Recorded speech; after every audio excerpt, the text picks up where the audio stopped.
بسم الله الرحمن الرحيم قل أعوذ برب الفلق من شر ما خلق ومن شر غاسق إذا وقب ومن شر النفاثات في العقد ومن شر حاسد إذا حسد بسم الله الرحمن الرحيم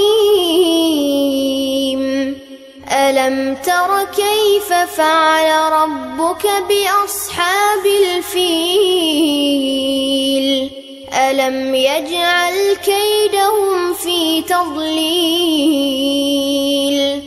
وأرسل عليهم طيرا أبابيل ترميهم. السلام عليكم ورحمة الله وبركاته. الحمد لله رب العالمين والعاقبة للمتقين والصلاة والسلام على رسول الله صلى الله عليه وسلم. கண்ணியத்திற்குரிய எல்லாம் அல்லாஹு தஆலாவின் நல்லடியார்களே, தமிழ்நாடு தௌஹீத் ஜமாத் துபாய் மண்டல கிளையினுடைய வாராந்திர சொற்பொழிவில் இன்றைய தினம் நமக்கு மத்தியிலே சகோதரர் சாஜிதுர் ரஹ்மான் அவர்கள் இளைஞர்கள் அன்றும் இன்றும் என்ற தலைப்பின் கீழ் உரையாற்ற இருக்கின்றார்கள். அவர்களை உரையாற்ற வருமாறு அன்புடன் அழைக்கின்றேன். அஸ்ஸலாமு அலைக்கும் வரஹ்மத்துல்லாஹி வபரகாத்துஹு. அஸ்ஸலாமு அலைக்கும் வரஹ்மத்துல்லாஹி வபரகாத்துஹு. அல்ஹம்துலில்லாஹி நஹ்மதுஹு வ நஸ்தஈனுஹு வ நுமினு பிஹி வ நதவக்கலு அலைஹி வ நஊது பில்லாஹி மின் ஷுரூரி அன்ஃபுஸினா வ மின் ஸய்யிஆத்தி அமாலினா மை யஹ்திஹில்லாஹு ஃபலா முதில்ல லஹு வ மை யுலில்ஹு ஃபலா ஹாதிய லஹு அஷ்ஹது அன் லா இலாஹா இல்லல்லாஹு வஹ்தஹு லா ஷரீக லஹு வ அஷ்ஹது அன்ன முஹம்மதன் அப்துஹு வ ரசூலுஹு. இன்ன அஸ்தகல் ஹதீஸி கிதாபல்லாஹ் ஹைர ஹதி ஹதி முஹம்மத் ஷர்ருல் உமூரி முஹதஸாத்துஹா வ குல்லு முஹதஸத்தின் பித்ஆ வ குல்லு பித்அத்தின் தலாலா குல்லு தலாலத்தின் ஃபின்னார். ஃபகத் ஸால அல்லாஹு தஆலா ஃபில் குர்ஆனில் ஹக்கீம் வல் ஃபுர்கானில் மஜீத். அஊது பில்லாஹி மினஷ் ஷைத்தானிர் ரஜீம். பிஸ்மில்லாஹிர் ரஹ்மானிர் ரஹீம். யா அய்யுஹன் நாஸ் இத்தகு ரப்பக்குமுல்லதீ خلقكم من نفس واحدة وخلق منها زوجها وبث منهما رجالا كثيرا ونساء واتقوا الله الذي تساءلون به والأرحام إن الله كان عليكم رقيبا. அன்பிற்கினிய அருமை சகோதரர்களே, எல்லாம் அல்லாஹ்வின் நல்லடியார்களே, தமிழ்நாடு தௌஹீத் ஜமாத் துபாய் மன்றம் ஏற்பாடு செய்துள்ள இந்த மார்க்க சொற்பொழிவிலே எனக்கு இன்று கொடுக்கப்பட்டுள்ள தலைப்பு இளைஞர்கள் அன்றும் இன்றும். அன்பிற்கினியவர்களே,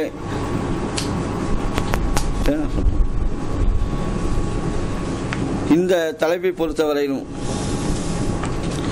இன்றைய இளைஞர்களுடைய போக்கு நம்முடைய சமுதாயத்தை, குறிப்பாக நம்முடைய சமுதாயத்தை பொறுத்தவரையிலும் சமுதாயத்திற்கு முதுகெலும்பாக இருக்கக்கூடிய இந்த இளைஞர்களுடைய போக்கு கவலை அளிக்கக்கூடியதாக, சமுதாயத்தை மேம்படுத்துவதற்கு பதிலாக சமுதாயத்தை சீரழிக்கக்கூடிய நிலையிலே சென்று கொண்டிருக்கின்றதால் இளைஞர்களுக்கு அவர்களுடைய உண்மையான பொறுப்பு என்ன, அவர்கள் இஸ்லாத்தின் அடிப்படையிலே தங்களுடைய வாழ்க்கையை எவ்வாறு அமைத்துக் கொள்ள வேண்டும் என்கின்ற காரணத்திற்காக இந்த தலைப்பு இன்று கொடுக்கப்பட்டுள்ளது. அருமை சகோதரர்களே, ஒரு சமுதாயம் அல்லது ஒரு நாடு அல்லது ஒரு அமைப்பாக இருந்தாலும் சரி, எதுவாக இருந்தாலும் அது சரியாக செயல்பட வேண்டும் என்றால், அதனுடைய செயல்பாடுகள் மக்களிடம் சென்றடைய வேண்டும் என்றால், குறிப்பாக இளைஞர்களுடைய பங்களிப்பு அவசியம். நீங்க எந்த ஒரு அமைப்பை எடுத்துக்கொண்டாலும், சாதாரணமாக அரசியல் கட்சியை எடுத்துக்கொண்டால் கூட அவங்க யாரை பேஸ் பண்ணுவாங்க அப்படின்னா இளைஞர்களை தான். இளைஞர் அணி, இளைஞர் பாசறை, இளைஞர்கள் பாசறை, குறிப்பா இந்த சினிமா நடிகர்கள் இருக்காங்க பாருங்க, இவர்களுடைய பெயர்கள் மேலே வருவதற்கு அவர்களுடைய சினிமா அதிகமாக ஓடுவதற்கு காரணம் என்ன அப்படின்னா ரசிகர் மன்றம். அந்த ரசிகர் மன்றம் யார் இருப்பா? 50 வயசு 60 வயசு ஆலாம் இருக்க மாட்டாங்க.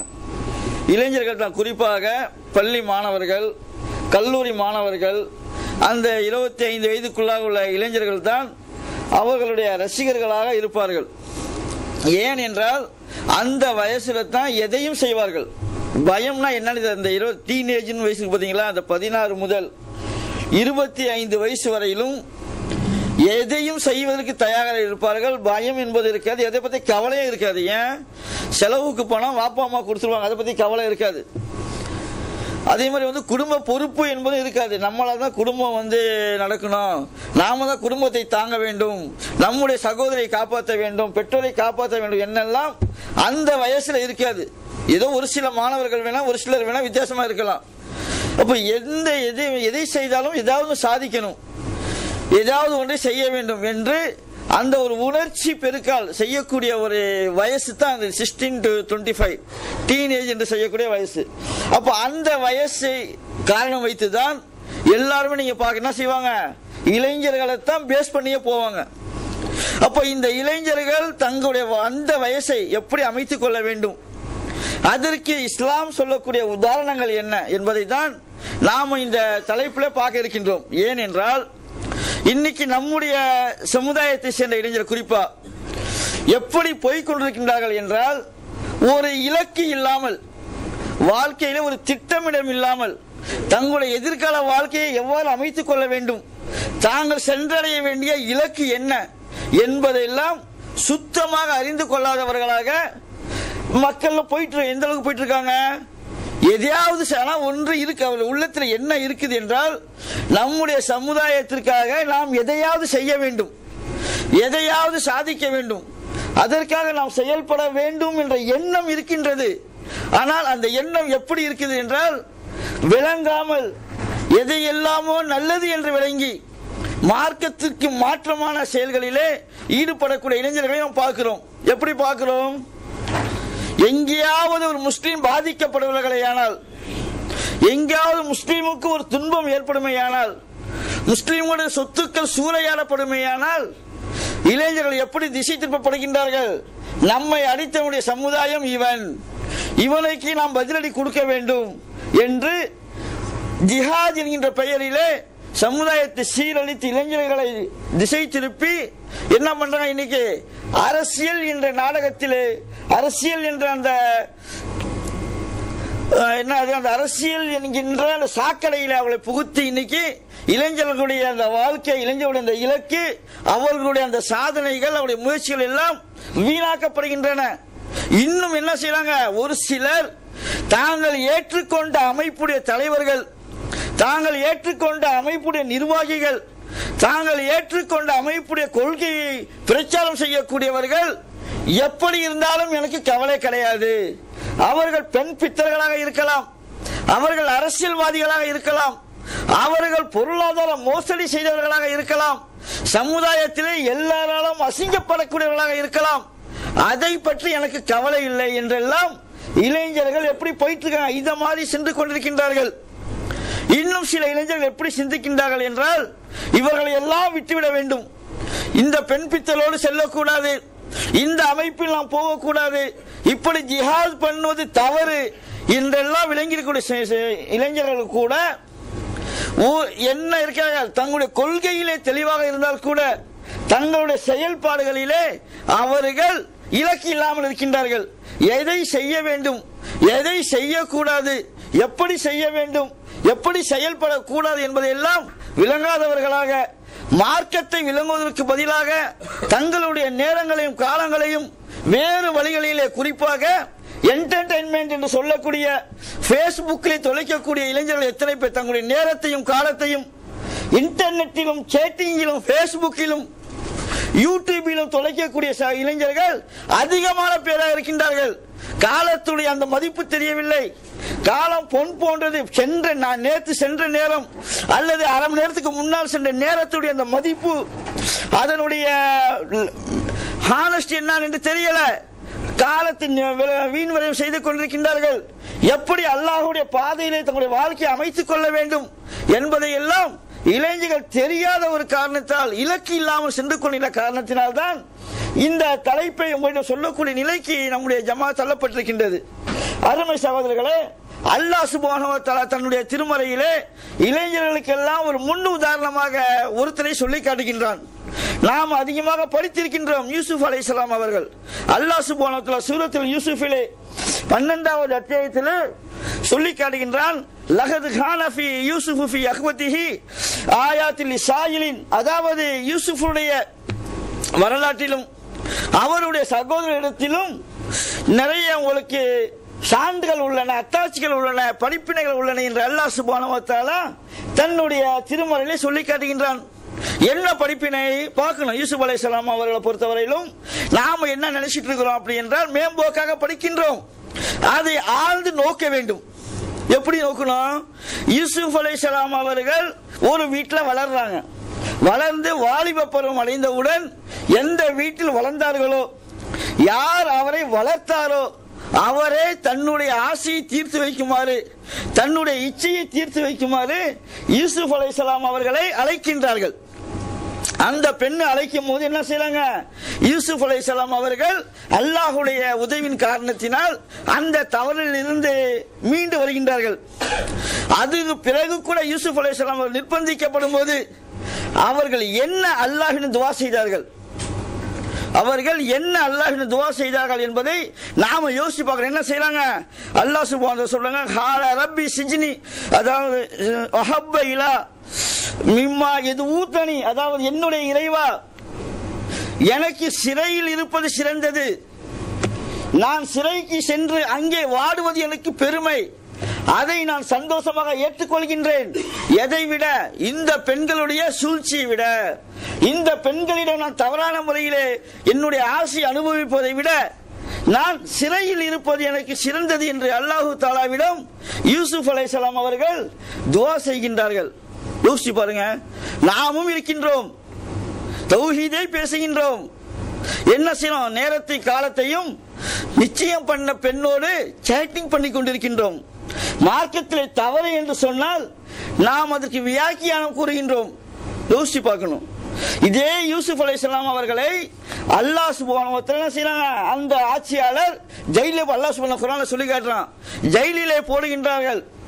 ஜெயிலிலே போட்டவுடன் சிறையிலே இருக்கும்போது 2 சிறை தோழர்கள் அவர்களிடம் ஒரு கேள்வியை கேட்கிறாங்க. என்ன கேட்கிறாங்க? அந்த 2 சிறை தோழர்களும் 2 விதமான கனவு காண்கின்றார்கள். 2 விதமான கனவு காண்பதை இவருக்கு கனவுக்கு விளக்கம் கொடுப்பார் என்ற நம்பிக்கையில் அந்த கனவுக்கு விளக்கம் கேட்கின்றார்கள். நம்மளிடமும் பலர் வந்து விளக்கம் கேட்கின்றார்கள், பல கேள்விகளை தொடுக்கின்றார்கள். அங்க யூசுப் அலைஹிஸ்ஸலாமுடைய அந்த இளைஞருடைய வாழ்க்கையிலே படிப்பினை என்ன செய்து? கனவுக்கு விளக்கம் சொல்லிவிட்டு செல்லலாம். அவங்க கண்ட கனவுக்கு என்ன விளக்கம் என்பதை யூசுப் அலைஹிஸ்ஸலாம் அவர்கள் சொல்லலாம், சொல்லிவிட்டு முடித்துக் கொள்ளலாம். அதுவும் ஜெயிலில் சிறைச்சாலையில இருக்கின்றார்கள். ஆனா அவங்க என்ன பண்றாங்க? அவங்க போய் அந்த மக்கள்கிட்ட யார் வந்து கேள்வி கேட்டாங்களோ அவர்கிட்ட என்ன சொல்றாங்க அப்படி என்றால்,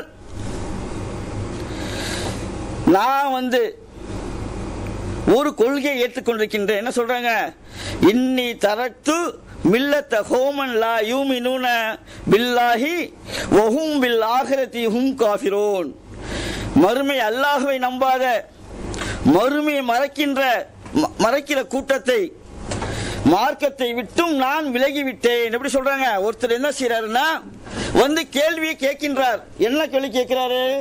நான் இப்படி கனவு கண்டேன், இத மாதிரி கனவு நான் கண்டேன், இந்த கனவுக்கு என்ன விளக்கம் என்பதை யூசுப் அலைஹிஸ்ஸலாம் அவர்களிடம் 2 சிறை தோழர்கள் கேட்கின்றனர். அவங்க என்ன சொல்றாங்க?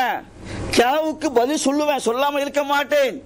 கனவுக்கு பதில் சொல்லுவது என்னுடைய கடமை, நான் சொல்றேன், என்னுடைய இறைவன் சொல்லி தந்திருக்கின்றான், காட்டி தந்துள்ளான். ஆனால் அதற்கு முன்னால் இதை என்ன சொல்றாங்க? நீங்க இருக்கிற கொள்கையை நான் ஏற்றுக்கொள்ளவில்லை. அவங்க இருக்கிறது தவறான கொள்கை.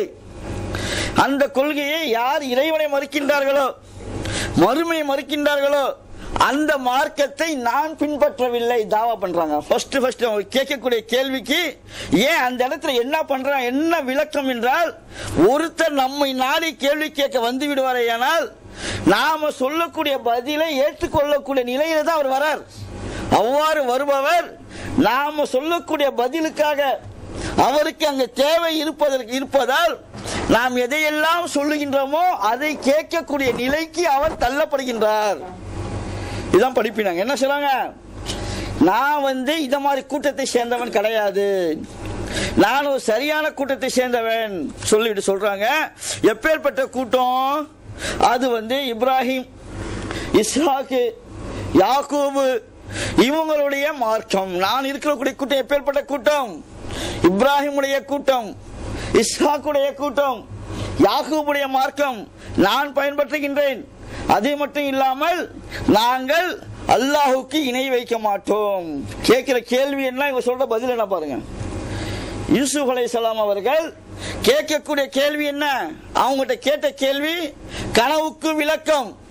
ஆனா இவங்க சொல்லக்கூடிய பதில் என்ன, இதையெல்லாம் தாவா செய்கின்றார்கள், அழைப்பு பணியை கையில எடுக்கின்றார்கள், தன்னிடம் கேள்வி கேட்டவர்கள் தவறான கொள்கையில இருக்கின்றார்கள், நரகத்தின் விளிம்பிலே நிற்கின்றார்கள், இவர்களுக்கு இதை நான் சொல்லாவிட்டால் இவர்கள் நரகத்திலே விழுந்து விடுவார்கள் என்று யூசுப் அலைஹிஸ்ஸலாம் அவர்கள் விளங்குகின்ற மக்களுக்கு விளக்கம் கொடுக்கின்றார்கள். அது மட்டும் இல்ல, சொல்றாங்க யா சாஹிபத்து சிஜ்னி, என்னுடைய சிறை தோழர்களே சொல்லிட்டு சொல்றாங்க, அருபாவன் முக்தரன், அதாவது ஒரு கடவுள் இருப்பது நல்லதா பல கடவுள்கள் இருப்பது நல்லதா யோசிக்கிறாங்க. கேள்விக்கு பதில் சொல்வதற்கு முன்னால் என்ன ஜெயிலில இருக்கின்றார்கள், சிறைச்சாலையில இருக்கின்றார்கள், என்ன சொல்றாங்க அவங்க, ஒரு கடவுள் இருப்பது நல்லதா பல கடவுள்கள் இருப்பது நல்லதா என்பதை நீங்கள் சிந்தித்துக் கொள்ளுங்கள் என்று அழைப்பு பணியை இளைஞராகிய யூசுப் அலைஹிஸ்ஸலாம் அவர்கள் கையிலே எடுக்கின்றார்கள். நம்ம இளைஞர்கள் இருக்கின்றோம், நம்முடைய சமுதாயத்தில் எத்தனையோ இளைஞர்கள் இருக்கின்றார்கள், எத்தனை பேர் அழைப்பு பணியில் இருக்கின்றோம், எத்தனை பேருக்கு நம்ம ஹதீஸை விளங்கி இருக்கின்றோம், குர்ஆனை விளங்கி இருக்கின்றோம், நம்மோடு பேசக்கூடிய, நம்மோடு உறவாடக்கூடிய, நம்மோடு தொடர்பு உள்ள எத்தனை பேருக்கு நாம் இந்த மார்க்கத்தை எடுத்து வைத்துள்ளோம். என்ன செய்யறோம், நாம இளைஞர்களாக இருக்கக்கூடிய கல்லூரி வாசலிலே போய் சேரும், உட்கார்றோம், பள்ளிக்கூடம் பெண்கள் பள்ளிக்கூட வாசலிலே போய் அமர்கின்றோம், கொஞ்ச நாள் சென்றவுடன் ஏதாவது ஒரு பெண்ணோடு நாம் ஓடி விடுகின்றோம், அல்லது நம்முடைய குடும்ப நம்முடைய சமுதாய பெண்கள் மற்றவர்களோடு ஓடி விடுகின்றார்கள். ஏன், நமக்கு ஒரு இலக்கு இல்லை, மார்க்கம் தெரியவில்லை, மார்க்கத்தை விளங்கவில்லை, நம்முடைய வாழ்க்கையை எப்படி அமைத்துக் கொள்ள வேண்டும் என்று நமக்கு தெரியல. அருமை சகோதரர்களே, சிந்தித்து பார்க்க வேண்டும், யோசிச்சு பாருங்க. நபிகள் நாயகம் ஸல்லல்லாஹு அலைஹி வஸல்லம் காலத்திலே எப்படி இருந்தார்கள் இளைஞர்கள், நாம எப்படி இருக்கிறோம். உதாரணத்துக்கு ஹன்லலாலா என்கின்ற ஒரு சஹாபி, இவங்க யாரு, இஸ்லாத்தை தீவிரமாக எதிர்த்த மக்காவை சேர்ந்த ஒருத்தருடைய மகன் இவர் ஹன்லலாலா. இவர் யார கல்யாணம் பண்றாரு, அப்துல்லா இப்னு உபை இப்னு சலூலுடைய மகளை ஹன்லலாலா ரலியல்லாஹு அன்ஹு அவர்கள் கல்யாணம், அந்த பொண்ணு இஸ்லாத்தை ஏத்துக்கிட்டாங்க, கல்யாணம் பண்ணுகின்றார். கல்யாணம் பண்ண பிறகு நிலை என்ன யோசிச்சு பாருங்க. உஹது போர் அன்று இவருக்கு கல்யாணம் நடக்குது. உஹது போர் நாளை காலையிலே உஹது போர், இன்று அவருக்கு திருமணம். ஹன்லலாலா ரலியல்லாஹு அன்ஹு அவர்களுக்கு இன்று திருமணம், நாளை காலையிலே உஹது போர். உஹது போரிலே ஹன்லலாலா ரலியல்லாஹு அன்ஹு அவர்கள் கலந்து கொள்கின்றார்கள். அங்க உஹது போரில் ஏற்பட்ட ஒரு சிறிய தவறின் காரணமாக 70 சஹாபாக்கள் கொல்லப்படுகின்ற அல்லாஹ்வுடைய தூதருடைய வார்த்தையை ஒரு சில சஹாபாக்கள் மீறியதால் ஏற்பட்ட விளைவு என்ன, 70 சஹாபாக்கள் கொல்லப்படுகின்றார்கள். அவ்வாறு கொல்லப்பட்ட சஹாபாக்களிலே ஹன்லலாலா ரலியல்லாஹு அன்ஹு அவர்கள் ஃபர்ஸ்ட் நைட் முடிச்சிட்டு போறாங்க. அவங்க திருமணம் முடிந்து அன்று இரவு மனைவியோடு இல்லத்தில் ஈடுபட்டு விட்டு அடுத்த நாள் காலையிலே உஹது போரிலே கலந்து கொள்கின்றார்கள். யோசிச்சு பாருங்க, நம்முடைய நிலை என்ன. ஃபேமிலி வந்து விடுமையானால் நமக்கும் ஜமாத்துக்கும் தூரம், செயல்பாட்டுக்கும் நமக்கும் தூரம். மனைவி வந்துட்டாங்க, ஃபேமிலி வந்துடுச்சு, ஊருக்கு சென்றோம் என்றால் சுத்தமாக நமக்கு தொழுகையின் நேரத்திற்கு கிடையாது. ஏன், பொண்டாட்டியோட இருக்கிறோம், குடும்பத்தோடு இருக்கிறோம். நம்முடைய நிலை, இளைஞருடைய நிலை. நபிகள் நாயகம் ஸல்லல்லாஹு அலைஹி வஸல்லம் அவர்கள் என்ன ஆச்சரியப்படுறாங்க, உஹது போரிலே இறந்த ஒருத்தரையும் நபிகள் நாயகம் ஸல்லல்லாஹு அலைஹி வஸல்லம் அவர்கள் தேடிக் கொண்டு வரும்போது பார்க்கின்றார்கள், ஹன்னலார் ரலியல்லாஹு அன்ஹு அவர்களை மலக்குமார்கள் சொர்க்கத்தில் இருந்து பாத்திரத்தை கொண்டு வந்து சொர்க்கத்துடைய நீரால் குளிப்பாட்டி கொண்டிருக்கின்றார்கள். சுப்ஹானல்லாஹ். எப்படி யோசிச்சு பாருங்க. இளைஞர்களாகிய நாம் இந்த அல்லாஹ்வுடைய மார்க்கத்திற்காக நாம் வைத்த அடி என்ன? ஒவ்வொரு நாளிலும் நாம் எத்தனை மணி நேரம் இந்த அல்லாஹ்வுடைய மார்க்கத்திற்காக நம்முடைய நேரத்தை செலவழித்திருக்கின்றோம்? யோசிச்சு பாருங்க அருமை சகோதரர்களே. நம்முடைய இலக்கு எங்க யோசிச்சு பாருங்க. நம்ம என்ன எங்க போய் சேரணும்? யாருக்கு எப்ப மௌத்து வர சொல்ல முடியுமா? இன்னைக்கு நம்முடைய நிலை மார்க்கத்தை விட்டு தூரமாக செயல்பாடுலாம் ஓடுறாங்க. எல்லாம் குறிப்பாக இளைஞர்கள் யாருமே செயல்பாட்டுக்கு வரத்துக்கு தயங்குறாங்க. காரணம் என்னவென்றால், இந்த ஜமாத்திலே இந்த கொள்கையிலே செயல்பாட்டுக்கு வருவார்களே ஆனால் நிச்சயம் பண்ண பெண்ணோடு பேசுவது தடுக்கப்படும். அதை விடுவதற்கு நமக்கு மனசில்லை. ஃபேமிலி வந்து விடுமேயானால் வந்தாலும் செயல்பட வேண்டும், நம்மால் முடியாது. ஆனால் பேசுகிறோம் தௌஹீதை. ஆனால் நாம் கொள்கைவாதி என்று சொல்லிக் கொண்டிருக்கின்றோம். ஹன்னலாவுடைய வரலாறை தெரிந்திருக்கின்றோம். அங்கே அவர்களுடைய உடலை மலக்குமார்கள் குளிப்பாட்டி அவங்களை யோசிச்சு பாரு, கொஞ்சமாவது நம்மளால் திங்க் பண்ண முடியுதா இப்படியெல்லாம் நடக்குமாண்டு? வரலாற்றிலே சமுதாயத்திலே வரலாற்றிலே இப்படி ஒரு நிகழ்வுகள் நடக்குமா யோசிச்சு பாருங்க. எந்த கேரண்டி இல்லாம ஃபர்ஸ்ட் நைட்ல உலகத்தோட எந்த ஆதாயமும் இல்லாமல், போருக்கான அத்தனை ஒரு தளவாடங்களும் இல்லாமல், ட்ரைனிங் இல்லாமல், பலாயிரக்கணக்கான மக்களை எதிர்த்து நாம் செல்கின்றோம். இன்றுதான் நமக்கு திருமணம் ஆகியிருக்கின்றது. நம்முடைய மனைவியோடு நாம் சரியாக இல்லறத்தில் ஈடுபடவில்லை. நம்முடைய வாலிப வயசை சரியாக கழிக்கவில்லை. நாம் போவோமே ஆனால் மரணித்து விடுவோமே. அதே பிறகு நம்முடைய மனைவியோட நிலை என்ன என்றெல்லாம் யோசிக்கல பாருங்க. அந்த பெண்ணை யோசிச்சு பாருங்க. நம்முடைய குடும்பத்து பெண்களையும் சஹாபிய பெண் யோசிச்சு பாருங்க. ஃபர்ஸ்ட் நைட் இன்னித்தவா முடிஞ்சிருக்குது, நீ உடனே போருக்கு போறேன்னு சொல்றிய, என்னுடைய நிலை என்னன்னு சொல்லிட்டு அந்த அவருடைய மனைவி கேட்டாங்களா? இன்னைக்கு நம்முடைய நிலையை யோசிச்சு பாருங்க.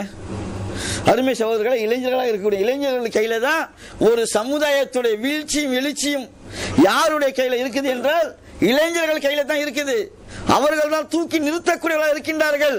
அதுக்கு தான் அல்லாஹ் சுப்ஹானஹு வ தஆலா இளைஞர்களுடைய நிறைய நபிகள் நாயகம் ஸல்லல்லாஹு அலைஹி வஸல்லம் காலத்திலே அதிகமான இளைஞர்களை தான் அல்லாஹ் சுப்ஹானஹு வ தஆலா கொடுத்தான். முஸைப் பின் உமைர் ரலியல்லாஹு அன்ஹு அவர்கள், அவருடைய வரலாறு எத்தனை பேருக்கு யோசிப்போம் தெரியணும். முஸைப் பின் உமைர் ரலியல்லாஹு அன்ஹு அவர்கள் நம்மை எல்லாம் விட செல்வத்திலே வாழ்ந்தவர்கள், பிறந்தாங்க, வளர்ந்தாங்க, வாழ்ந்தாங்க. மதிய மக்கா நகரிலே மக்கள் அறிந்து கொள்வார்கள் அவருடைய வாசனை திரவியத்தை கொண்டு முஸப் வருகின்றார் என்று மக்கள் பேசிக்கொள்ளக்கூடிய அளவுக்கு செல்வ செழிப்பிலே வாழ்ந்தவங்க முஸைப் பின் உமைர் ரலியல்லாஹு அன்ஹு அவங்க. ஆனால் அவங்க இஸ்லாத்தை ஏற்றுக்கொண்ட பிறகு அவருடைய நிலை என்ன? அவர்கள் இஸ்லாத்தை ஏற்றுக்கொண்ட பிறகு அவருடைய நிலை என்ன?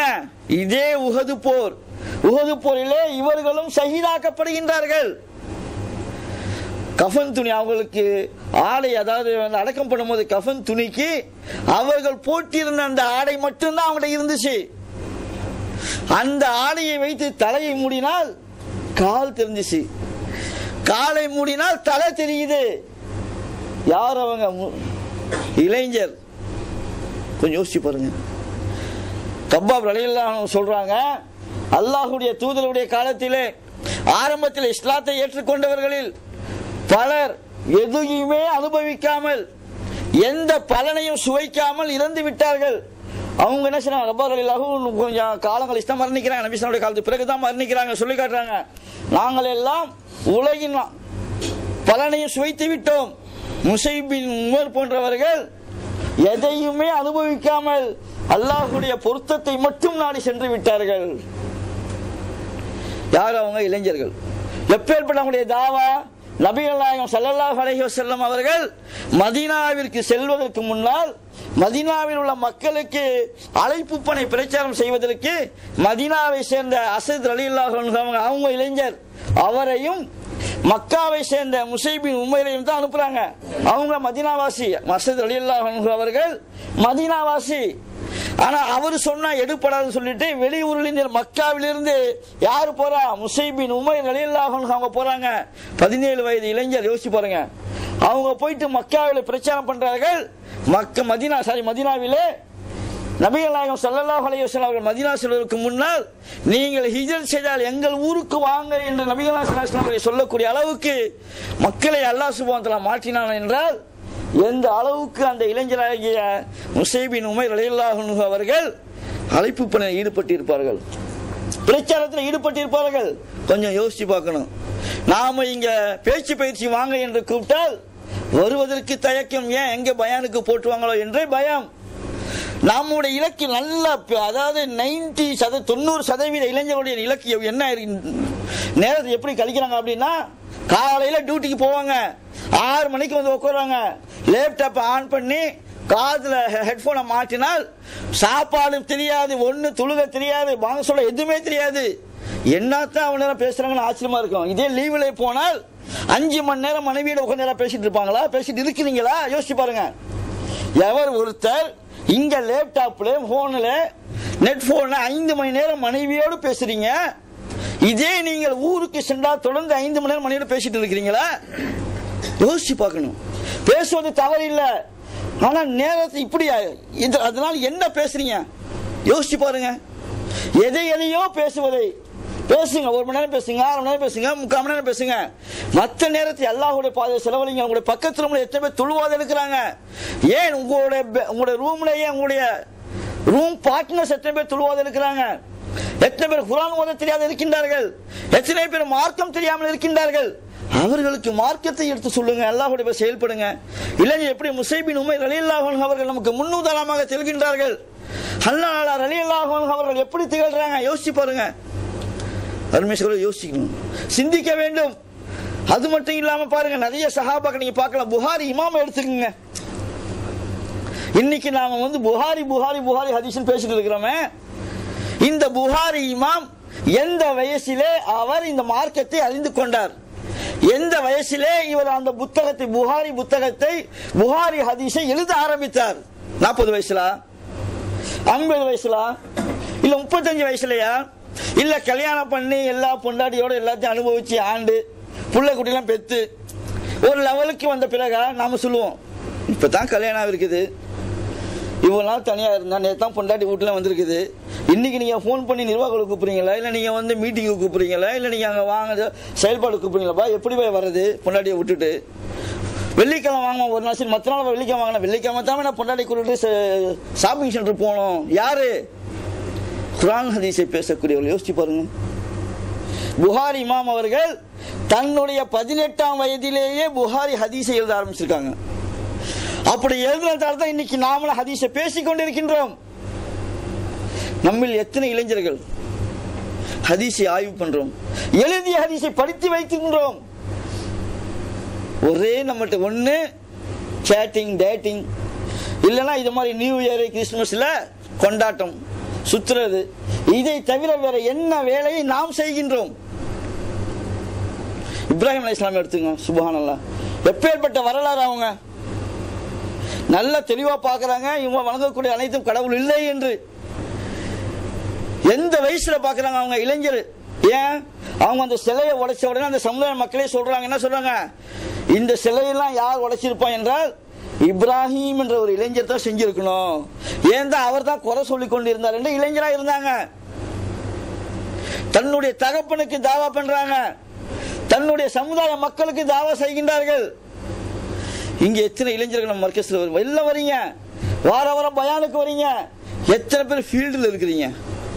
இந்த மார்க்கத்தை நானும் வார வாரம் ஹதீஸை கேட்கிறீங்க, வார வாரம் குர்ஆன் வசனங்களை கேட்கின்றீர்கள், நிறைய டிவில வந்து சீடி போட்டு பாக்குறீங்க. தெரிந்தவர்கள் எத்தனை பேர் நானும் இந்த மார்க்கத்தை எடுத்து சொல்ல வேண்டும், நானும் வந்து அல்லாஹ்வுடைய பாதையுடைய நேரத்தை செலவழிக்க வேண்டும் என்று ஃபீல்டில் இறங்குறோம். யோசிச்சு பாருங்க அருமை சகோதரர்களே, சிந்திச்சு பாருங்க. யூசுப் அலைஹிஸ்ஸலாம் அவங்களுக்கு ஜெயில இருந்து சொல்ல வேண்டிய அவசியம் என்ன? ஜெயிலை விட்டு நாம ஜெயிலில் போனோம்னா எப்படா விடுதலையாகி வருவோம்னு பார்க்கிறோம். எப்போ நம்ம ஜெயிலை விட்டு விடுவார்கள், எப்போ நம்ம விடுதலையாகும், நாம எப்போ இந்த இடத்தை விட்டு வெளியாகும் என்று தான் நம்முடைய சிந்தனை. அதற்காக கொள்கையை விட்டு கூடிய அளவு கூட நாம போயிடுவோம். அவங்க அதை பத்தி கவலையப்படலை.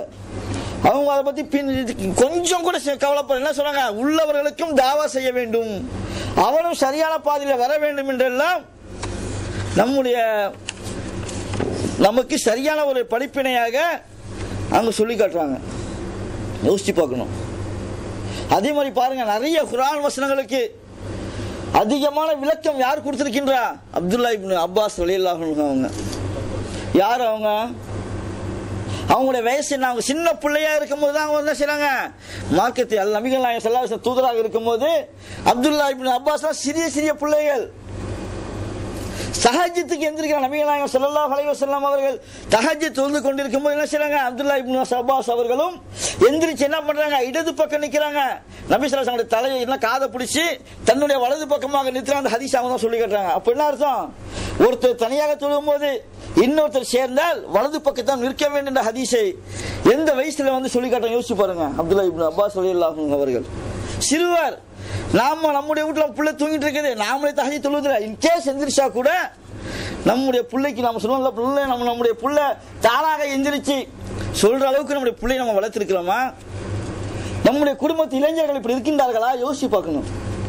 இளைஞர்களுடைய பாதை தாறுமாறா போயிட்டு இருக்க. யோசிச்சு பாருங்க. ரீசெண்டா ரஜினியை கடவுள் என்று சொன்ன யாசின் என்ற முஸ்லிம், யாசின் ரஜினி, சிராஜ் ரஜினி, இப்ராஹிம் ரஜினி பேரு.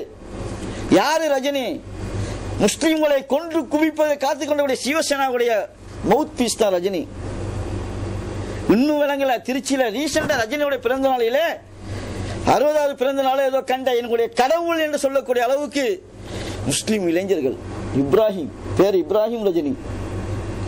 யோசிச்சு பாருங்க. சமுதாய இளைஞர்கள் எந்த பக்கம் போனன்னு தெரியாம இருந்துட்டு இருக்கிறீங்க. அஜித்தோட ரசிகர் மன்ற தலைவன முஸ்லீம் இருக்கிறான், இளைஞர் இருக்கிறான். விஜய் பின்னால் இளைஞர் போயிட்டு இருக்கிறான்.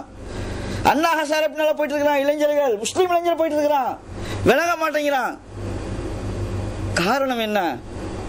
இந்த வரலாறுகள் போதிக்கு இலக்கு இல்ல, அவர்களுக்கு சரியான ஒரு இலக்கு சொல்லித்தரப்படும். அதனால தான் ஒருத்தன் இந்த அளவுக்கு வந்து கேடு கட்டவன் கலிசலை என்று தெரிந்து கூட இன்னும் அவரை ஆதரிக்கக்கூடிய இளைஞர்கள் துபாயில இருக்காங்களா இல்லையா?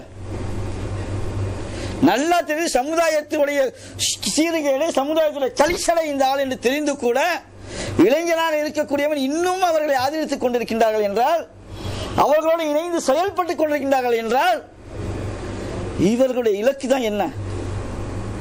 எங்க போய் இவர்கள் சேருவார்கள்? நரங்களை தான் போய் சேரணும். காப்பாற்ற, நல்லா காப்பாற்ற வேண்டும் நம்முடைய சமுதாய இளைஞர்களை. கொஞ்சம் கூட இலக்கு இன்றி ஏதோ தான் தோண்டித்தனமாக தான் கண்டதை கோலம் என்கின்ற அளவுல தங்களுடைய வாழ்க்கையை அமைத்துக் கொள்கின்ற அருமை சகோதரர்களே. ஆனால் இஸ்லாம் முழுக்க முழுக்க என்ன செய்து இதற்கு மாற்றமாக இருக்கின்றது. அஹமது இப்னு ஹம்பல் அவங்களுடைய எந்த வயசிலே அவர்கள் இந்த மார்க்கத்தை கற்றுக்கொண்டார்கள், இந்த மார்க்கத்தை மக்களிடம் விட்டு பிரச்சாரம் செய்தார்கள். அபு சயீத் அல் குத்ரி ரலியல்லாஹு அன்ஹு அவர்கள், இவர்கள் எல்லாம் இளைஞர்கள். நபிகள் நாயகம் ஸல்லல்லாஹு அலைஹி வஸல்லம் காலத்திலே அபு சயீத் அல் குத்ரி ரலியல்லாஹு அன்ஹு அவர்கள் இளைஞர்கள். பத்ரு போரிலே அபு ஜஹிலையும் ரபியா போன்றவர்களையும் கொன்றவர்கள் யார்? 2 சிறுவர்கள். முஅவித் என்கின்ற 2 சிறுவர்கள் தான் பத்ரு போரில் அபு ஜஹிலை கொன்றார்கள். யோசிச்சு பாருங்க நம்முடைய நிலை என்ன. இப்படியே நமக்கு இஸ்லாம் காத்து தருகின்றது. அல்லாஹ் சுப்ஹானஹு நபிகள் நாயகம் ஸல்லல்லாஹு அலைஹி வஸல்லம் சொல்கின்றார்கள், மறுமை நாளிலே அல்லாஹ் சுப்ஹானஹு வ தஆலா 7 பேருக்கு என்ன செய்வான்? தன்னுடைய அர்ஷின் நிழலிலே, அர்ஷின் கீழே நிழலிலே இடம் தருவான். எந்த நேரம்? சூரியன் நம்முடைய தலைக்கு மேலே வந்து நிற்கும், சூடு தாங்க முடியாது. அந்த நிலையிலே அல்லாஹ் சுப்ஹானஹு வ தஆலா 7 பேருக்கு என்ன செய்வான்? தன்னுடைய அர்ஷின் கீழே இடம் தருவான். அதுல ஒருத்தர் யார் தெரியுமா? அல்லாஹுடைய நிலைவிலே தன்னுடைய நாளை கழித்த இளைஞன், அல்லாஹுக்காக செயல்பட்ட இளைஞன் நபிகள் சொல்றாங்க. அப்படின்னா நமக்கு அந்த நிலை வராமா? நாம அல்லாஹுடைய அர்ஷின் கீழே வந்து நிக்க வேணாமா? யோசிச்சு பாருங்க அருமை சகோதரர்களே. எப்பேற்பட்ட ஒரு நிலையில, எப்பேற்பட்ட ஒரு வாழ்க்கை நமக்கு வந்து அல்லாஹ் சுப்ஹானஹு வ தஆலா மிகப்பெரிய ஒரு சிறப்பை தந்துள்ளான். இளைஞர்களுக்கு நிறைய படிப்பினைகளை நல்லா அல்லாஹ் சுப்ஹானஹு வ தஆலா. ஜுலைபி ரலியல்லாஹு அன்ஹு அவர்களுடைய வரலாறு அப்படியே கண்ணில் வந்து கண்ணீரை சிந்த வைக்கும். ஜுலைபீப்னா கேள்விப்பட்டிருக்கீங்களா? சஹாபி ஒருத்தர், எல்லாருக்கும் வந்து பின்னால வந்து வாப்பா பேர் இருக்கான், அப்பாஸ், அப்துல்லா இப்னு அப்பாஸ், அப்துல்லா இப்னு உமர், நுசைபின் உமைர், அபு சைத், இப்படி வந்து என்ன செய்வாங்க, வாப்பாவுடைய பெயரை இணைந்து வரும். ஜுலைபீபுக்கு வாப்பாவும் இல்லை, உமாவும் கிடையாது, அனாதையா இருந்தாங்க அவங்க. ஜுலைபீபுக்கு யார் வாப்பா என்று தெரியாது, யார் அம்மா என்று தெரியாது, அந்த நிலையில இருந்தாங்க ஜுலைபீப். அவர்களை மதீனால வந்து யாருமே மதிக்க மாட்டாங்க. அவங்க வந்து அவ்வளவு ஒரு கருப்பா குள்ளமா ஒரு அருவருக்கத்தக்க ஒரு சாடையில அவர்கள் இருந்தார்கள். யாருமே ஜுலைபீப் ரலியல்லாஹு அன்ஹு அவர்களை மதீனால மதிக்க மாட்டாங்க. அப்ப நபிகள் நாயகம் ஸல்லல்லாஹு அலைஹி வஸல்லம் அவர்கள் ஒரு வீட்டில் போயிட்டு சொன்னாங்க, உங்களுடைய மகளுக்கு வந்து நான் கல்யாணம் பண்ணி வைக்கிறேன். என்ன சொல்றாங்க, நான் உங்களுடைய மகளுக்கு திருமணம் செய்து வைக்கின்றேன் என்று சொல்லும் போது அந்த பெற்றோர் நினைக்கிறாங்க அல்ஹம்துலில்லாஹ் அப்படிங்கிறாங்க. ஏன் நபி ஸல்லல்லாஹு அலைஹி வஸல்லம் அவர்கள் திருமணம் புரிந்து கொள்வார்கள் அப்படிங்கிற ஆசையில் என்ன செய்யறாங்க, அப்படியா நம்ம பொண்ணுக்கு நல்ல மாப்பிள்ளை கடைசி நிலையத்தில் ஆமாங்கிறாங்க. ஆனா நபிகள் நாயகம் ஸல்லல்லாஹு அலைஹி வஸல்லம் அவர்கள் இல்ல, நான் கல்யாணம் பண்ணிக்கல, ஜுலைபீபை உங்களுடைய மகளுக்கு நான் கல்யாணம் பண்ணி வைக்கலாம்னு இருக்கிறேங்கிறாங்க. அப்போ அந்த பெற்றோருக்கு தாய் தந்தை இருக்காங்க, அந்த பெண்ணோட தாய் தந்தைக்கு நபி ஸல்லல்லாஹு சொல்லிட்டாங்க, இருந்தாலும் வந்து மறுக்க முடியாது, ஒத்துக்க முடியல. நாங்க யோசிச்சு சொல்றோம் அப்படி என்று சொல்கின்றார்கள். ஆனால் அந்த பெண் என்ன சொல்லுதுன்னா, அவங்க அப்பா அம்மா கூப்பிட்டு கேக்குது, அல்லாஹ்வுடைய தூதர் என்ன சொன்னாங்கிறாங்க. இத மாதிரி சொல்லும் போது அல்லாஹ்வுடைய தூதர் ஒரு வார்த்தையை கூட சொல்லியிருக்காங்க, ஒரு செயலை செய்யறேன்னு இருக்காங்க, செய்ய சொல்லிருக்காங்க. அப்ப அல்லாஹ்வுடைய தூதர் சொல்லி நீங்க செய்ய மாட்டீங்களா? யாரு கேக்குறா? மதீனாவிலேயே யாராலும் சீண்ட தகுதியற்றவராக, அழகு இல்லாதவராக, எந்த பெண்ணும் விரும்பாத ஒருத்தரை அல்லாஹ்வுடைய தூதர் சொல்லிவிட்டார் என்பதற்காக திருமணம் புரிகிறதுக்கு தயாரான அந்த சகோதரி எங்கே? ஏழை என்பதற்காக, பெண்ணு கருப்பாக இருக்குது என்பதற்காக, தௌஹீத் கொள்கை இருந்தாலும் நான் திருமணம் புரிய மாட்டேன், கொள்கை இல்லாத சிவப்பு பெண்ணை தான் திருமணம் புரிவேன் என்று சொல்லக்கூடிய நாம் எங்கே? யோசிச்சு பாருங்க. அது பெண்ணுங்க, ஒரு பெண்ணு அழகு இல்லாதவங்க அல்லாஹ் சொல்லிட்டான் திருமணம் பண்ண தயாரா இருக்குது.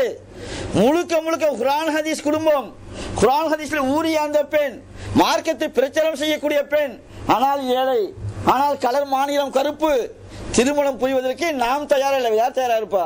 கிராஃபி வந்து கல்யாணம் பண்ணுவானா? யோசிச்சு பாருங்க. எங்க அந்த பெண்ணு? நாம் எங்கே?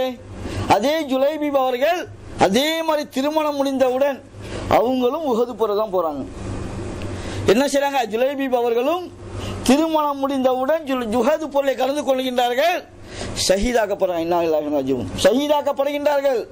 அப்போ ஒருத்தர் என்ன செய்யறாங்க, ஜுலைபீப் வந்து அவங்களுக்கு வாப்பா இல்ல, உம்மா இல்ல, யாருமே கிடையாது. ஆனா அவங்களுடைய உடலை தேடுவதற்கு யாரும் இல்ல.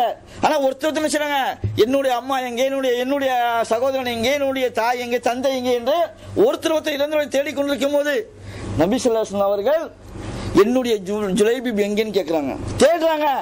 எங்கப்பா ஜுலைபீப்னு கேட்கிறாங்க. அப்போ சஹாபா கேக்குறாங்க, அல்லாஹ்வின் தூதரே நீங்க ஏன் ஜுலைபீபை தேடிங்க சொன்னாங்க.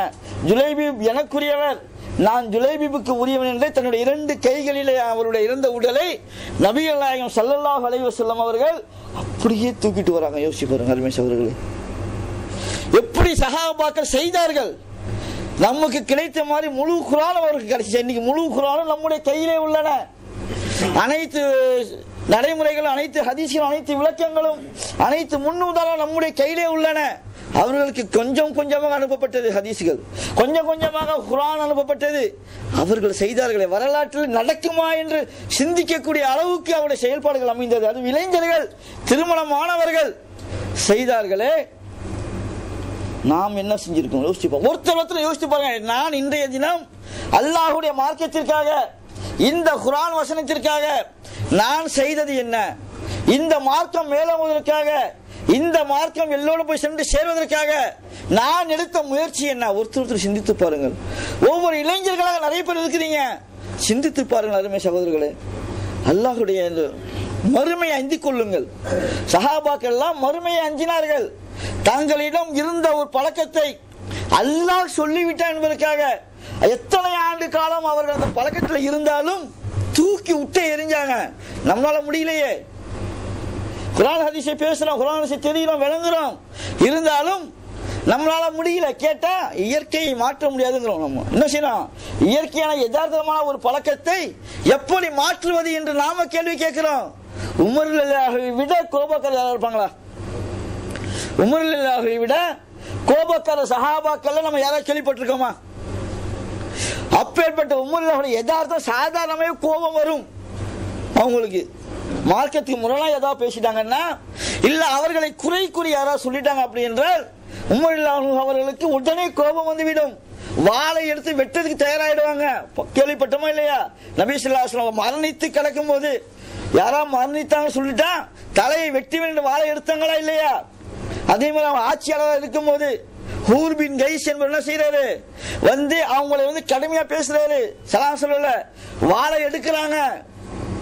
உடனே குர்ஆன் வசனம் சொல்லப்படுது, அறிவீர்களை நீங்கள் புறக்கணியுங்கள், மன்னிப்பை மேற்கொள்ளுங்கள், அல்லாஹ் சுப்ஹானஹு வ தஆலா நன்மை செய்ய நேசிக்கின்றான் என்று சூரத்துல் அராஃப் 7வது அத்தியாயத்திலே 200வது வசனத்தை ஓதி காட்டும் போது எடுத்த வாள் உள்ளே போகின்ற யதார்த்தம் என்ன? எதுக்கெடுத்தாலும் கோபம் வரும். என்னுடைய இதை மாற்ற முடியாது என்று நாம் சொல்லுகின்றோம். எது மாற்றியதா இல்லையா? உமர் ரலியல்லாஹு அவர்களை குர்ஆன் மாற்ற வேண்டும், ஹதீஸ் மாற்ற வேண்டும். அது மாற்றவில்லை என்றால் அப்ப நம்முடைய வாழ்க்கையில என்ன இருக்குது யோசிச்சு பாருங்க அருமை சகோதரர்களே. இளைஞர்கள் இருக்கக்கூடியவர்கள் இதெல்லாம் கையில எடுக்க வேண்டும். அவங்க கையில தான் இந்த மார்க்கம் மக்கள்கிட்ட கொண்டு போய் சேர்ப்பதற்கு, நம்முடைய சமுதாய மக்களுடைய நல்வாழ்வு உங்களுடைய கையில இருக்கின்றது. நீங்கள் கையில் எடுப்பதால் தான் இந்த சமுதாயம் மேம்பெறும். நாளைக்கு வயசான சின்ன வயசுல மூத்து வரும். இருந்தாலும் வயசானவர்கள் வயசாகி கொண்டே செல்லும் போது இந்த மார்க்கத்தை யார் எடுத்து சொல்லுவது? இப்போது சொல்லிக் கொள்ளுகின்ற வயதானவர்கள் இறந்து விடுவார்களேயானால், அல்லது அவர்களுக்கு நோய் நொடிகள் ஏற்பட்டு அவர்கள் செயல்பட முடியாத அளவுக்கு ஆகிவிடுவார்களேயானால், அது அல்லாஹ்வுடைய கையில் இருக்கு, சொல்ல முடியாது. நாளைக்கு இப்படி ஒரு நிலை நடக்குமேயானால், நீங்களும் இப்படி அசால்ட்டாக அசிரத்தையாக இருப்பீர்களேயானால், இந்த மார்க்கத்தை இந்த ஜமாத்தை யார் கொண்டு போய் நடத்தி யோசிச்சு பாருங்க, சிந்தித்து பாருங்க.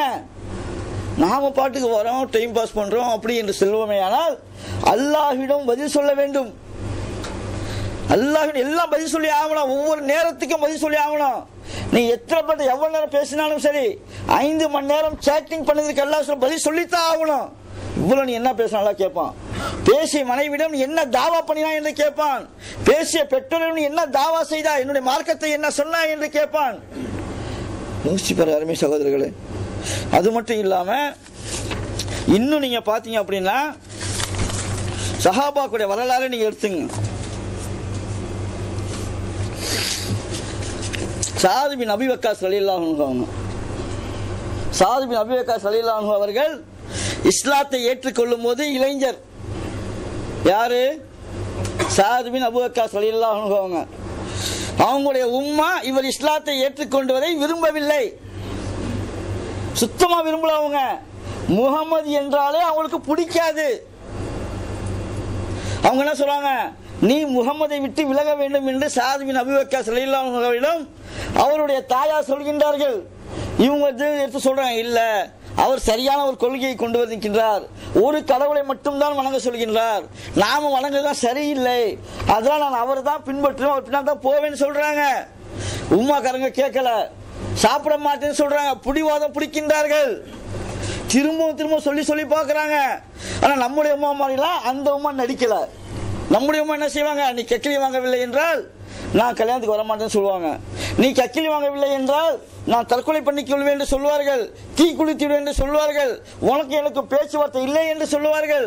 ஆனால் அப்படி செய்ய மாட்டாங்க. நாம என்ன செய்வோம்? அம்மா சொல்லிட்டாங்க, வாப்பா சொல்லிட்டாங்க என்று உடனடியாக கக்கிலி வரதட்சணை வாங்கி விடுவோம், அல்லது மார்க்கத்திற்கு முரணான திருமணத்தை செய்து கொள்வோம், அல்லது எந்த பெண்ணை நம்முடைய தாயார் தந்தை பார்த்து வைத்திருக்கின்றார்களோ அந்த பெண்ணுக்கு மார்க்கம் இருக்கு இல்லை, ஆனால் தாயார் கோபித்துக் கொள்கின்றார்கள் என்று அந்த பெண்ணை நாம் திருமணம் செய்து கொள்வோம். சாதி நபாக்க என்ன செய்றாங்க? தாயார் உணவு இல்லாம பட்னியா கிடக்கிறாங்க, உண்ணா நோம்பு இருக்கின்றார்கள், பட்னியா கிடக்கிறாங்க. எடுத்து சொல்றாங்க, அம்மா நீ செய்து தப்புங்கிறாங்க. பட்னியா நோம்பு இருந்து இருந்து அவங்களுடைய உடல் என்ன செய்ய பலகீனமா ஆகுது. அப்போ அவங்களுக்கு இறக்கம் வருது. அப்போ என்ன செய்யறாங்க? போய் உமா பக்கத்துல உட்கார்றாங்க, தாயாருடைய பக்கத்துல உட்கார்ந்து என்ன சொல்றாங்க? இதுதான் இளைஞர்கள் படிப்பினை பெறணும். திருமண விஷயத்திலே நிறைய கோட்டை விட்டுறோம். நாம வரதட்சணை வாங்காம திருமணம் செய்தால் கூட என்ன செய்யறோம்? விருந்து விஷயத்திலே கோட்டை விட்டுறோம். என்ன விருந்து விஷயத்துல? அதாவது வலிமா விருந்தை கொடுப்போம், செலவை மிச்சப்படுத்துவதற்கு இரு வீட்டார் அழைப்பு. பொண்ணு வீட்டுல காசு வாங்கிக்கிறோம், வாங்குறோமா இல்லையா? நடக்குதா இல்லையா? செய்யறோமா இல்லையா? யோசிச்சு பாருங்க. நகை வாங்க மாட்டோம், இருந்தா என்ன செய்வோம்? மாப்பா கொடுக்கிற அவங்களே அன்பளிப்பு என்ற பெயரிலே நிறைய வாங்கிக் கொள்வோம். அதே மாதிரி குடும்பத்தை பார்த்து பெண் எடுப்போம். நாம அல்லாஹ்விற்காக தியாகம் செய்யக்கூடிய பெண்களை நாம் தேர்வு செய்ய மாட்டோம். அதுக்காக எடுத்து பேச மாட்டோம், உம்மாட்ட எடுத்து சொல்ல மாட்டோம். அல்லாஹ்வுடைய தூதர் சொல்லி இருக்கிறாங்க, திருமணத்திற்காக 4 விதமான பெண்களை நீங்க திருமணம் செய்து கொள்ளுங்கள். இருந்தா கூட அதுல சிறந்தது மார்க்க அறிவுள்ள பெண்ணை தான் திருமணம் செய்யணும். ஆனா இந்த பெண்ணுக்கு என்னமா செல்வம் இருக்குது பரவாயில்ல, அழகு இருக்குது பரவாயில்ல, அது எம்சிஏ முடிச்சிருக்குது, இல்ல எம்எஸ்சி மைக்ரோபாலஜி முடிச்சிருக்குது, இல்ல பிஎஸ்சி முடிச்சிருக்குது பரவாயில்லாமா, ஆனா மார்க் இல்லையாமா, இதை விட மார்க் இல்லாத பெண்ணை திருமணம் செய்ய சிறந்தது இல்லையாமா? அந்த பொண்ணு +2 தான், கருப்பு தான், ஏழை தான், மார்க் இருக்க, நான் அதை கல்யாணம் பண்ணிக்கலாமா, இது என்னமா தப்பு என்று நாம சொல்ல மாட்டோம். சரி பரவாயில்லம்மா திருத்திக்கலாம். எத்தனை பேர் திருந்திருக்கிறீங்க யோசிச்சு பாருங்க. எத்தனை பேர் இந்த மாதிரி சொல்லி திருமணம் செய்து திருந்திருக்கிறீங்க? விரல் விட்டு எண்ணிடலாம். எனக்கு தெரியும், இதே துபாயில இந்த ஜமாத்திலே வந்தவர்கள் இப்படி சொல்லி திருமணம் செய்தவர்கள் எல்லாம் ஜமாத்து பக்கமே வரது கிடையாது. இந்த துபாயில சொல்ல முடியும் என்னால. அவங்க என்ன செய்யறாங்க, போய் உம்மாட்ட உட்கார்றாங்க. சாதி நபி வக்காஸ் ரலியல்லாஹு அன்ஹு அவர்கள் இளைஞர் போய் உட்கார்ந்து சொல்றாங்க, உம்மா முகமது தவறு எதுவும் செய்யல, அவர் கொண்ட கொள்கை சரியான கொள்கை, அவர் கூட இருந்தா தான் நல்லா இருக்க முடியும். இந்த கொள்கையை விட்டு என்னால வர முடியாது. எதுக்கு நீ வீணா பட்னியா கிடக்குற? உன் உடம்பு நீ ஏன் கெடுத்துக்கிற? நீ ரொம்ப மெலிஞ்சு போயிட்ட, இப்படியே போனா உனக்கு மரணம் வந்துடும், செய்யாதம்மா. மீறி நீ கேட்கலன்னா எனக்கு அதை பத்தி கவலை கிடையாது சொல்லிட்டு சொன்ன சொல்றாங்க.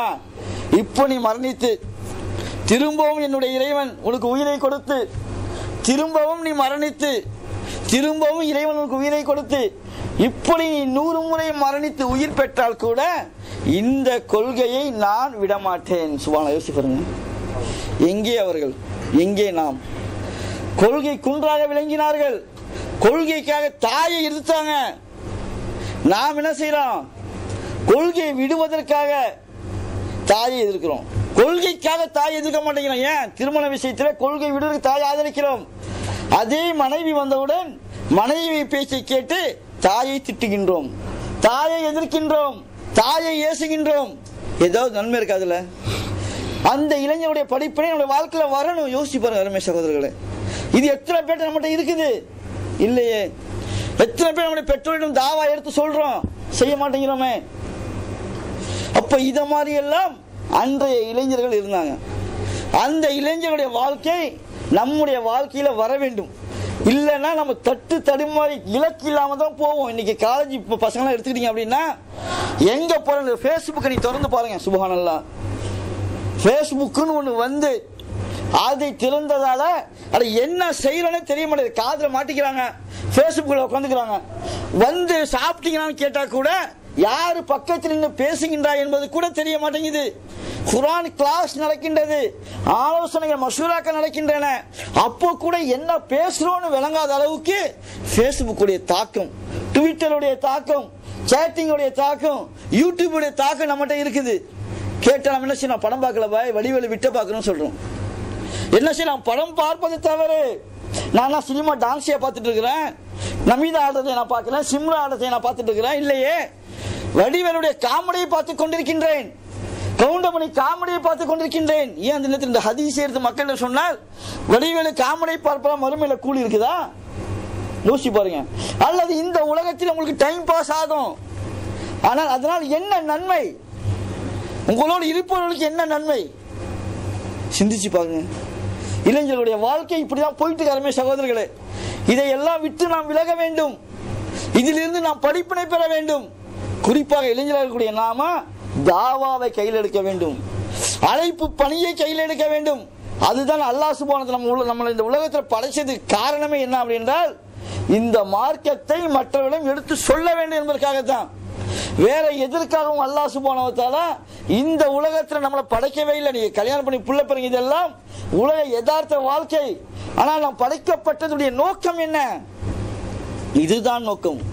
அல்லாஹ்வுடைய இந்த மார்க்கத்தை, நடக்கக்கூடிய தவறுகளை தட்டி கேட்கக்கூடியவர்கள் ஆக வேண்டும் என்பதற்காக அல்லாஹ் சுப்ஹானஹு வ தஆலா நிறைய நபிமார்களை இளைஞர்களாகவே அனுப்பினான். யூசுப் அலைஹிஸ்ஸலாம் முதற்கொண்டு இப்ராஹிம் அலைஹிஸ்ஸலாம் முதல் கொண்டு, லூத் அலைஹிஸ்ஸலாம் முதல் கொண்டு, மூசா அலைஹிஸ்ஸலாம் யோசிச்சு பாருங்க.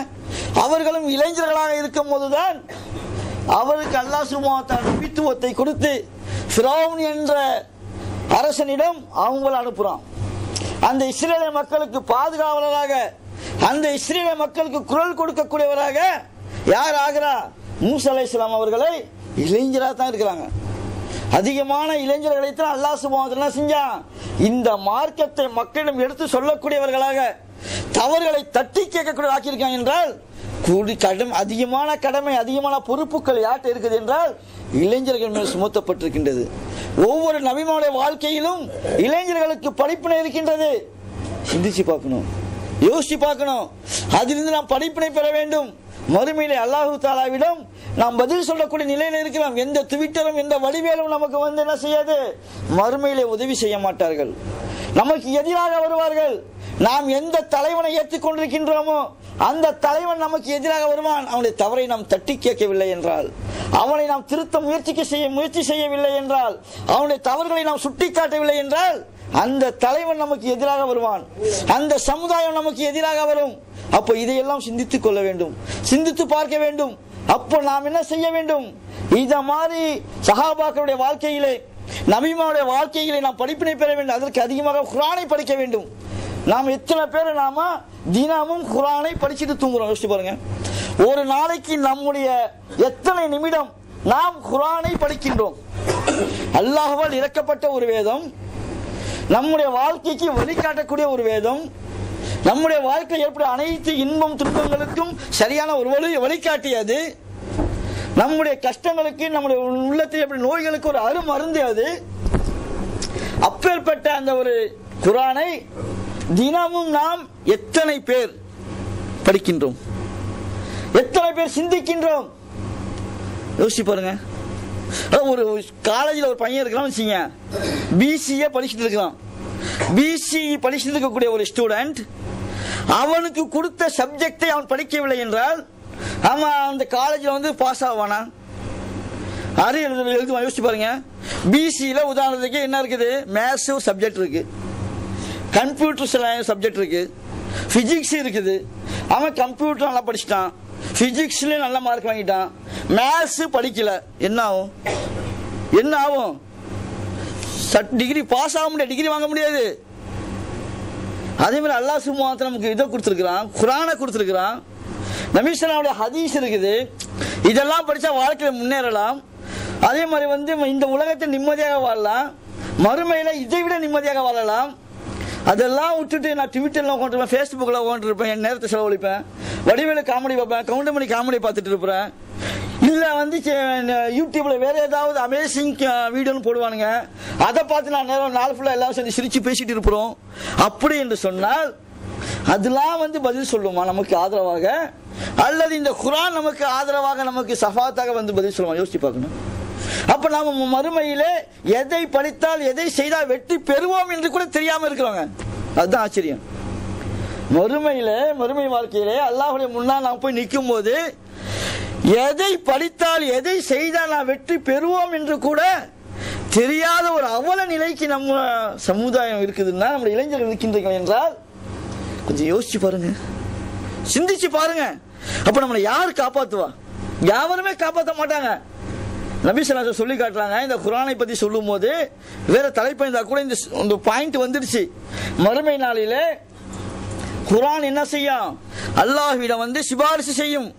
சூரத்துல் பக்ராவும் சூரத்துல் ஆல இம்ரானும் போட்டி போட்டுக்கொண்டு யார் குர்ஆனை ஓதினார்கள், எப்படி நடந்தார்களோ அவர்களுக்கு ஆதரவாக அல்லாஹு தாலாவிடம் சிபாரிசு செய்யும் என்று சொல்லி காட்டுகின்றார்கள். ஃபேஸ்புக்கை பத்தி சொல்லல,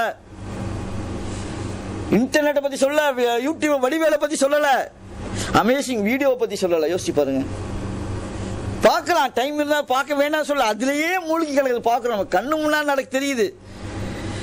மெட்ரோல போனாலும் அங்க என்ன செய்யறாங்க? எல்லாமே இன்னும் மொபைல்ல, இன்னைக்கு எல்லா மொபைல்லயும் வைஃபை இருக்குது. டியூ 8 சேனல் சொல்லிட்டு என்ன செய்யறாங்க? இத்தனை எம்பின்னு வாங்கி வச்சுக்கலாம் இன்டர்நெட். மெட்ரோ ட்ரெயின்ல போனா கூட அது என்ன செய்யறான்? இதுதான் பார்த்துட்டு இருக்காங்க.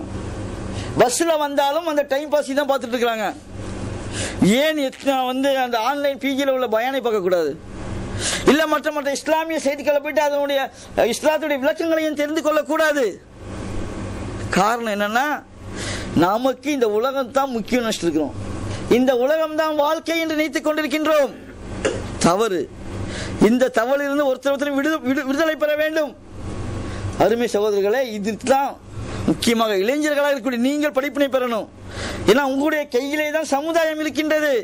சமுதாயத்துடைய நல்வாழ்வு, சமுதாயத்துடைய எதிர்காலம் இளைஞர்கள் கையில தான் இருக்குது, வேற யார் கையிலையும் இல்ல. ஒரு சமுதாயம் நல்ல நிலைக்கு வர வேண்டுமேயானால், சமுதாயத்துடைய கஷ்டங்கள் தீர்க்கப்படுமேயானால் இளைஞர்கள் அந்த சமுதாயத்தை கையில் எடுக்க வேண்டும். இன்னைக்கு நீங்க பார்க்கலாம், அப்துல் கலாம் மார்க்கமே இல்ல, என்ன நினைச்சாரு, இந்தியாவுடைய முன்னேற்றம் யார் கையில இருக்குன்னு பார்த்து பள்ளிக்கூடமாக கல்லூரியா தான் அலையிறாரு. மற்றவனா விட்டுட்டாரு. அரசியல்வாதிகளை, பெரிய பெரிய அலுவலகத்தில் ஆபீஸ்ல வேலை செய்யறவங்க எல்லாம் செய்யறாரு, கண்டுக்கவே இல்லை. என்ன செய்ய, ஊழல் இல்லாத ஒரு இதை கொண்டு வரணும்னா இளைஞர்களை மாற்ற வேண்டும், கல்லூரி மாணவர்களை மாற்ற வேண்டும் என்று அவர் பிளான் செய்யறாரு. இஸ்லாம் சொல்லி இருக்குது. அல்லாஹ் சுப்ஹானஹு நிறைய விளக்கங்களை நபிமார்கள் மூலமாக கொடுத்திருக்கின்றான். அல்லாஹ்வுடைய தூதருடைய சஹாபாக்களுடைய வரலாறு நாம் தெரிஞ்சு வச்சிருக்கிறோம். இவ்வளவு ஒரு அருமையான முன்னோர்களையும் மூதாதையர்களையும் முன்னோடிகளையும் உதாரணங்களையும் கையில் வைத்திருக்கக்கூடிய நம்முடைய சமுதாய இளைஞர்கள் வழிகட்டு தரங்கிட்டு செல்வார்களை அருமை சகோதரர்களே, அவர்களை காப்பாற்றுவதற்கு யாராலையும் முடியாது.